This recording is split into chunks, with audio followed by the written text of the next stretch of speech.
સનાતન ધર્મ ચેનલમાં આપ સૌનું હાર્દિક સ્વાગત છે। આજે હું કેદારેશ્વર અને જ્યોતિર્લિંગની ઉત્પત્તિ, કથા અને મહાત્મ્ય કહેવાનું છું।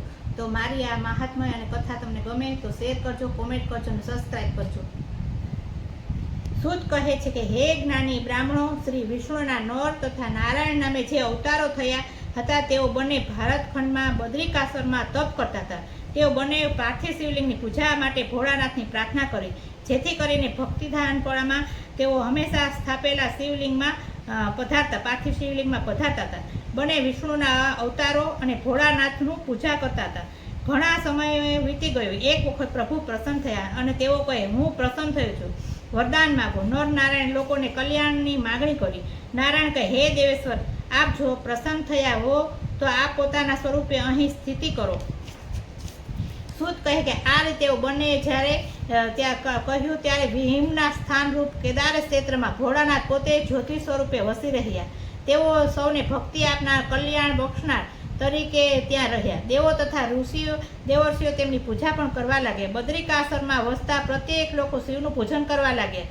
શિવજી તેમને દરેક પ્રકારે સુખ આપે છે। સપનામાં પણ તેમને દર્શન સુખદાયી બને છે। જે કેદારેશ્વરના પાડાનું સ્વરૂપ ધારણ કરીને માયાનો આશરો લઈને પાંડવોમાં મોહમાં નાખ્યા હતા, ત્યાંથી પલાયન થવાની ક્ષીણ આવી ત્યારે તે પાંડવોએ તે પાડાનું પૂંછડું પકડીને રાખેલું। ત્યારે પાડો માથું ઝુકાવીને ઊભો રહી ગયેલો। ત્યારે પાંડવોએ તેમને વારંવાર પ્રાર્થના કરી હતી, એટલે ભક્તવત્સલ નામ ધારણ કરનાર ભોળાનાથે જે એ જ સ્વરૂપે ત્યાં રહ્યા અને એ સ્વરૂપે તેમના મસ્તકનો ભાગ નેપાળમાં ગયો છે, ત્યાં પ્રગટ્યા છે।